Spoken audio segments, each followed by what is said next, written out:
Varicose veins కి సరైన చికిత్స కోసం సంప్రదించండి AVIS hospital. Welcome to Suman TV. నేను మీ సుమన్ టీవీ. డాక్టర్ బిఆర్ అంబేద్కర్, కోనసీమ జిల్లా, మల్కీపురం. ఒక వీడియో వైరల్ అవుతుంది. అక్కడ ఉన్నటువంటి స్టూడెంట్స్ ఏ విధంగా కొట్టుకున్నారు అనేటువంటిది. అయితే జరిగింది ఏంటి, వాటికి సంబంధించినటువంటి కీలక అంశాలు ఈరోజు మనతో పాటు హైకోర్టు అడ్వకేట్ రవీంద్రనాథ్ గారు ఉన్నారు. అది వారి మాటలను అడిగి తెలుసుకుందాం. ఎంత దారుణంగా ఉందనంటే స్టూడెంట్స్ ఇలా కూడా చేస్తారా అంటే వాళ్ళు చాలా హీరోయిక్గా ఫీల్ అవుతూ ఉన్నారట. దీనికి సంబంధించినటువంటి డీటెయిల్స్ ఏంటి సార్? మీరు ఆల్రెడీ అక్కడ ఉన్న వాళ్ళతో మాట్లాడారు, స్టేషన్కి కూడా కాల్ చేసి డీటెయిల్స్ తెలుసుకోవడం జరిగిందని చెప్పేసి తెలిసిందే. ఏం జరిగింది అసలు? నాగరాజ్ గారు, నేను మీరు పంపించినటువంటి వీడియో చూశాను. నేను అత్యంత దారుణం అండి, అత్యంత దయనీయం, అత్యంత హేయం అన్న వాడవచ్చు. ఒక అబ్బాయిని పట్టుకొని మిగిలిన ముగ్గురు కూడా ఎంత దారుణంగా చిత్రహింసలకు గురి చేస్తున్నారంటే సంఘటన ఏంటో తెలియదు, విషయం ఏంటో తెలియదు. ఒక అబ్బాయిని కంటిన్యూ కొడుతున్నారండి. ఆ అబ్బాయి ఏదో చెప్పడానికి ప్రయత్నిస్తున్నాడు, తను ఏదో ఎక్స్ప్లెయిన్ చేసుకుంటున్నాడు. ఆయన ఎక్స్ప్లెయిన్ చేస్తుంటే వెనక నుంచి ఎమర పట్టుకున్నట్టుగా వచ్చి ఒక పెద్ద కొబ్బరి మట్ట తీసుకొచ్చి వీపు మీద పడేలిపోయాడు కొట్టాడండి. ఆ అబ్బాయి తూలి కింద పడిపోయాడు. ఆ అబ్బాయి కింద పడి మాట్లాడుతూ మోకాలు నిలబడి మాట్లాడుతుంటే ఇంకొకడు ఒక హీరోకి స్టైల్ వచ్చి ఎగిరెగిరి తనడం. మరలా అందులో ఒక అబ్బాయి అయితే కంప్లీట్గా బ్లాక్ షర్ట్ వేసుకున్న అబ్బాయి అయితే ఎగిరెగిరి తంతున్నాడు. మరొక అబ్బాయి, మరొక లావుపాటిగా రెడ్ షర్ట్ వేసుకున్న మరొక అబ్బాయి ఉన్నాడు. ఆ అబ్బాయి అయితే పిడిగుద్దులు ముఖం మీద కంటిన్యూస్గా గుద్దిస్తున్నాడు. అంటే అటు కుడుతున్నాడండి. ఎట్లా ఉందంటే ఏదో ఒక హీరోయిటిక్గా ఏదో దారుణం జరిగినట్టుగా, బహుశా ఏ టెర్రరిస్టో, ఏ ఉగ్రవాదో, ఏదైనా అసాంఘిక అంటే భారతదేశానికి సంబంధించిన ఏమైనా సంఘటనలు జరిగాయేమో అన్నంత భయంకర ఆ భయాందోళన కలిగినట్టు ఆ యొక్క వీడియో చూశాక నాకు కాసేపు అర్థం కాలే. ముఖ్యంగా యూత్ గట్టిగా చూస్తుంటే ఆ తరువాత అర్థమైంది ఏంటంటే వాళ్ళందరూ కూడా ఇంటర్మీడియట్ స్టూడెంట్స్ అనే విషయం అర్థమైందంటే ఆ కొట్టే విధానం చేస్తుంటే సినిమాల్లో రీసెంట్గా వచ్చి ఈ మధ్యకాలంలో వచ్చిన సినిమాల్లో ఒక హీరో ఎట్లయితే ప్రదర్శిస్తాడో ఒక్కొక్కడు తను ఒక హీరోగా ఫీల్ అయిపోయి ఆ ఆపోజిట్ ఉన్నవాడు ఏదో పెద్ద నేరం ఏదో దేశద్రోహం చేసిన కేసుకి దేశద్రోహం చేసేవాడి మీద ఎట్లయితే అటాక్ చేస్తారో ఆ మాదిరి ఒక్కొక్కరు ఒక్కో సైడ్ ఇంకా ఎంత దారుణం అంటే అండి, ఒక వైట్ కలర్ క్లాత్ తీసుకొని ఆ అబ్బాయిని బరబర ఇచ్చుకుంటూ ఆ అబ్బాయిని మెడ చుట్టూ ఒక చున్నీలా బిగించేసి బస్సు చచ్చిపోయాం అనుకున్నాను. నెక్స్ట్ కంటిన్యూషన్ అయితే నేను కాసేపు కళ్ళు కూడా ఆర్పకుండా ఆ సంఘటన అంత భయంకరంగా ఉందండి. అంటే ఎట్లాంటి మానసిక ప్రవృత్తి కలిగినటువంటి వ్యక్తులు ఈరోజు ఉన్నారంటే ముఖ్యంగా టీనేజ్ కుర్రాళ్ళు. తర్వాత వివరాల్లోకి వెళ్ళి ఈరోజు మనం దానికి సంబంధించినటువంటి ఈ సంఘటన ఎక్కడ జరిగిందంటే ఇది కోనసీమ జిల్లా మల్కీపురం పోలీస్ స్టేషన్ పరిధిలో ఈ సంఘటన జరిగింది. దీనికి సంబంధించి ఇప్పుడే మనం ఆ డిపార్ట్మెంట్తో ఉన్నటువంటి పోలీస్ డిపార్ట్మెంట్తో మాట్లాడడం. ఆ ఎస్ఐ గారిని మనం కంటిన్యూగా ట్రై చేస్తుంటే ఎస్ఐ గారు సురేష్ గారు అని తెలిసింది. ఆయన ఎస్ఐ గారు మన కాంటాక్ట్లో రాలేకపోయారు. అక్కడ ఉన్న రైటర్ గారిని అడిగితే కొన్ని విషయాలు డీటెయిల్గా వివరించడం జరిగింది. ఇది యాక్చువల్గా ఆయన మాటలో నేను మీకు చెప్తానండి. వివరించిన విషయం ఏంటంటే వీళ్ళ మీద ఎఫ్ఐఆర్ కూడా నమోదైంది. ఈ సంఘటన మొన్న నవంబర్ 5వ తారీఖు ఈ సంఘటన జరిగిందని. ఇది ప్రత్యేకంగా ఏంటంటే ఒక అమ్మాయికి సంబంధించి ఇందులో ఎవరైతే బాధితుడు అంటే ఎవరైతే కొట్టించుకున్నాడో ఆ బాధితుడు ఒక అమ్మాయిని లవ్ చేస్తున్నాడని, ఏ అమ్మాయిని అయితే లవ్ చేస్తున్నాడో ఈ కొట్టిన ముగ్గురు వ్యక్తుల్లో కూడా ఒక అబ్బాయి ఉన్నాడు. అతను కూడా సేమ్ ఒకే అమ్మాయిని, it's a triangle love story. ఇది కంప్లీట్గా ఒక ట్రయాంగిల్ లవ్ స్టోరీ. ఈ బాధితుడిగా ఎవరైతే కొట్టింపబడుతున్నాడో ఒక పింక్ కలర్ షర్ట్ వేసుకున్నాడో అతన్ని కంటిన్యూగా ఎవరైతే కొడుతున్నారో ఆ బాధితుడు అతని పేరు యువరాజ్ అని తెలిసింది. అతడు ఒక అమ్మాయిని లవ్ చేస్తున్నాడని, ఈ ముగ్గురు కొడుతున్నటువంటి వ్యక్తుల్లో అందులో ఒక అబ్బాయి వాడి పేరు రవిప్రకాష్ అని తెలిసింది. ఈ రవిప్రకాష్ అనే కుర్రాడే ఈ యువరాజ్ ఎవరినైతే ప్రేమిస్తున్నాడో అదే అమ్మాయిని ఇతను కూడా ప్రేమిస్తుంటే ఈ అబ్బాయిని ఈ అబ్బాయిని కంప్లీట్గా కిడ్నాప్ చేసి దగ్గరలో ఉన్నటువంటి చెట్టు పొదలో తీసుకెళ్ళి దారుణంగా ఈ యొక్క రవిప్రకాష్ తాలూకా మిగిలిన మిత్రులు కూడా వీళ్ళందరూ కలిసి ఆ అబ్బాయిని తీసుకెళ్ళి దారుణంగా చిత్రహింసలు పెట్టారు. అది మార్నింగ్ ఆ అబ్బాయిని తీసుకెళ్ళి ఈవినింగ్ వరకు కంటిన్యూస్గా మార్నింగ్ టు ఈవినింగ్ వరకు చిత్రహింసలు పెట్టి సాయంత్రం పూట పూర్తిగా వికతజీవిగా మారిపోయి సృహ కోల్పోయిన విధంగా మూర్ఛల్లి పరిస్థితులు ఉంటే ఆ అబ్బాయిని తీసుకెళ్లి జంక్షన్లో పడేసి వెళ్ళిపోయారని మనకైతే అందరి విశ్వసనీయ సమాచారం అయితే మనకు తెలిసింది. ఇక్కడ ముఖ్యంగా విషయం ఏంటంటే వీళ్ళందరూ కూడా ఇంటర్మీడియట్ స్టూడెంట్స్. నాగరాజు గారు, ఇంటర్మీడియట్ అంటే ముక్కు పచ్చలారని చిన్న పిల్లలండి. జస్ట్ హార్డ్లీ అంటే 15 years 10th క్లాస్ అనుకుంటే 16-17 years అండి. వాళ్ళ బిహేవియర్ అలా ఉందా సార్?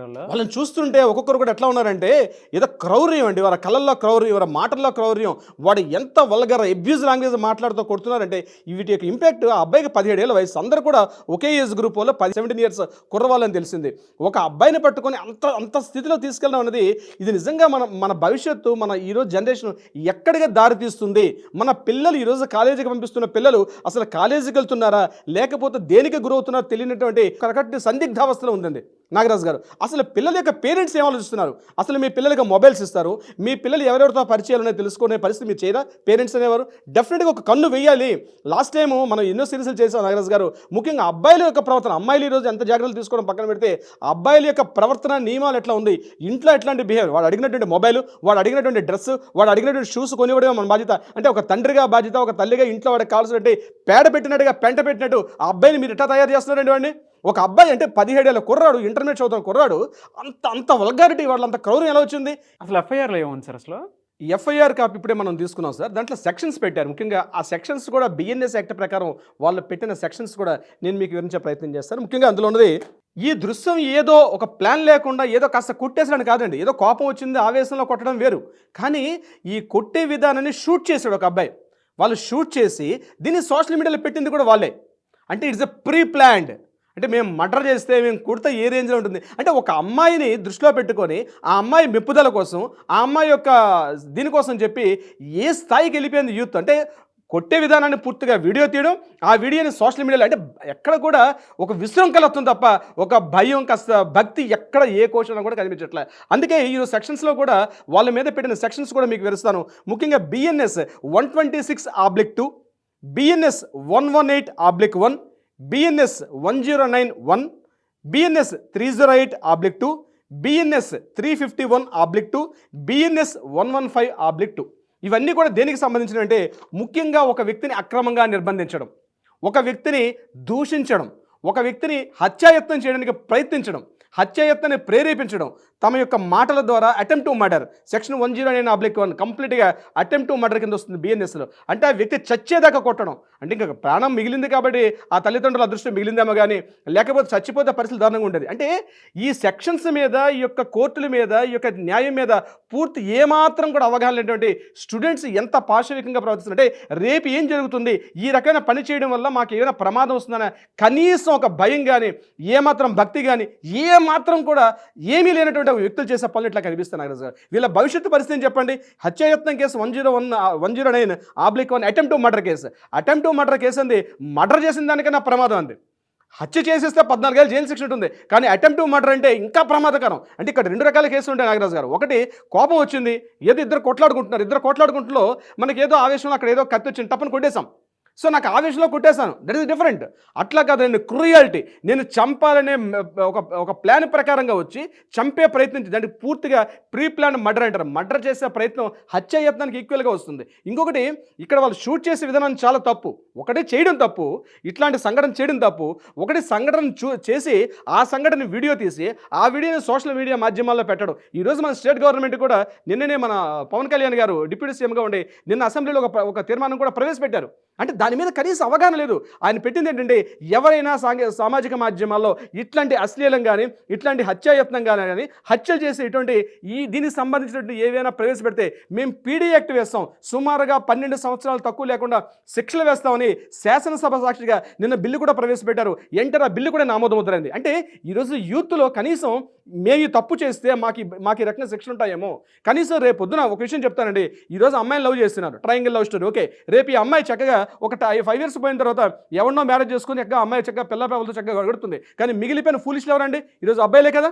ఈరోజు అబ్బాయి క్లాస్మేట్స్లో ఉండేటప్పుడు ఈరోజు తెల్లారితో ముఖం చూసుకోవాల్సిన అబ్బాయిలు ఇన్ని కథలు చూడలేదండి. శంభో శివ శంభోను సినిమా ఉండేది నాగరాజు గారు. నేను ఈ సందర్భంగా ఎందుకు మీరు మాట్లాడుతుంటే గుర్తొచ్చింది. అందులో ఒక అమ్మాయికి ఎంత హెల్ప్ చేశారు, చివరికి మిగిలింది ఏంటంటే తన లైఫ్ని మొత్తం. ఒకసారి సినిమా చూడండి.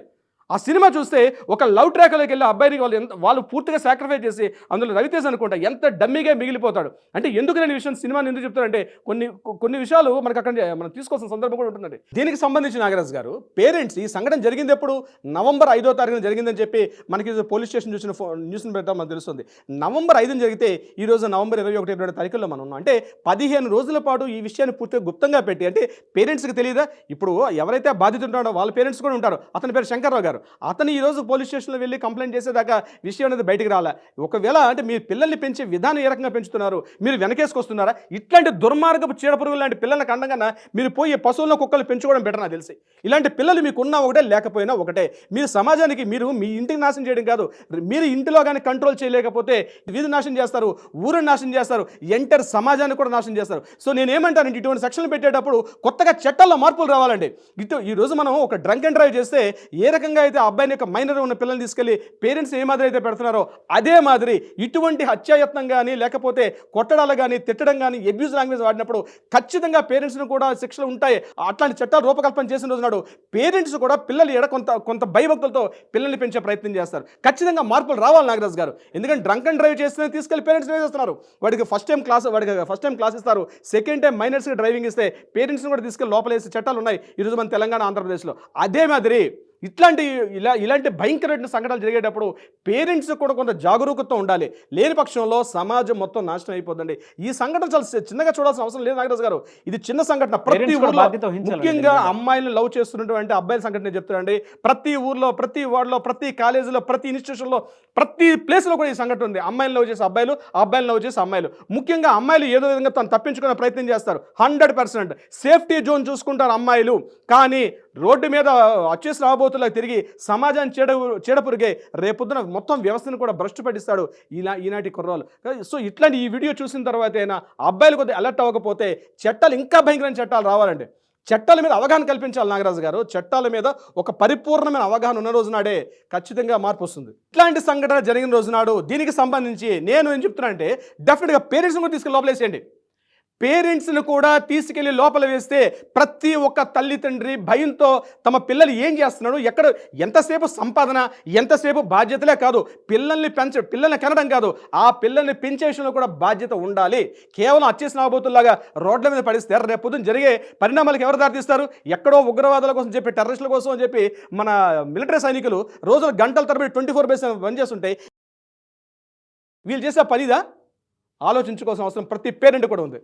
డెఫినెట్గా అండి. ఇలాంటివి మాత్రం ఫర్దర్గా జరగకుండా ఉండేలాగా సొసైటీలో ఉండే ప్రతి ఒక్కరు బాధ్యత వహించాలని మాత్రం కోరుకుంటాను. Anyways thank you so much Ravindranath గారు. Thank you so much Nagaraju. ముఖ్యంగా ఇలాంటి సంఘటనల మీద మీరు ఈ వేదిక, చర్చా వేదిక తీసుకుని రావడం ఒక సామాజిక బాధ్యతగా మీరు ఏది తీసుకొస్తున్నారో ముఖ్యంగా సుమన్ టీవీ యాజమాన్యానికి ముందుగా యాజ్ ఎ సీఈఓగా నాగరాజు గారికి పేరున అభినందనలు నాగరాజు గారు. Thank you sir. నేను వెంటనే మీకు వీడియో షేర్ చేసినప్పుడు డైరెక్ట్గా అక్కడ పోలీస్ స్టేషన్కి కాల్ చేసి డీటెయిల్స్ అన్ని తెలుసుకొని ఏం జరిగింది, ఇంకా దీనికి సంబంధించినటువంటి డీటెయిల్స్ ఏంటని చెప్పేసి డీటెయిల్ కనుక్కొని ప్రేక్షకులకి ఇలాంటి ఫర్దర్గా జరగకుండా ఉండేలాగా పేరెంట్స్ కూడా బాధ్యత వహించాలని చెప్పేసి చెప్పారు. సామాజిక బాధ్యత అదే కరెక్ట్ అని చెప్పేసి భావించాలి. సో ఇందులో మీ పాత్ర కూడా చాలా ఉంది. థ్యాంక్ యూ అన్న. Thank you so much Ravindranath గారు. Thank you so much Nagaraju గారు.